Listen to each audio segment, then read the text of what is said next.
It can feel overwhelming to be granted equity compensation. It is an unusual form of compensation. Let's just state the very first thing. It's unusual that your company is paying you both in cash as well as the company stock. And of course, that company stock can be both private and public. Let's just put our cards on the table. That's a bit strange, but it comes with an overwhelming feeling that we primarily see it manifest in one of two ways. Okay. The first one is just indecision.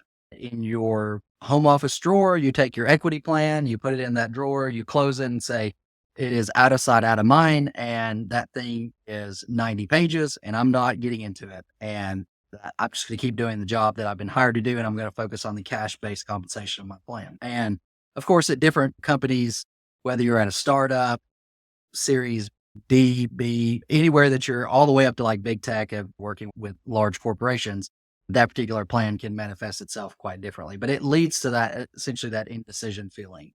That's one thing we've worked with clients who've been at a particular company for 10 years and never sold a thing. And it wasn't their particular strategy. They just never could find a place to ask questions to actually be able to move forward with that particular type of compensation there. Number two is what we call water cooler advice. And that is all the employees at your company within your particular peer group. If you're receiving equity comp, more than likely they are also receiving equity compensation. And your plan, your strategy around what to do with that equity comp is essentially what's being spread about what other employees are, whether they're exercising, whether they're keeping, whether they're investing, so forth and so forth. This particular type of advice is we really want to highlight and say that is not the best way to obtain advice because everybody's situations, once you actually look underneath their financial hood, is quite different. For example, people's risk profiles are different.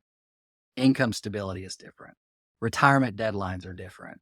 There are many things in a person's financial picture that make them wildly different. Although you might be in your mid 40s, you've got two kids, one kid in high school, one kid in middle school, and you're friends with someone who fits your same profile and career, family, all those things.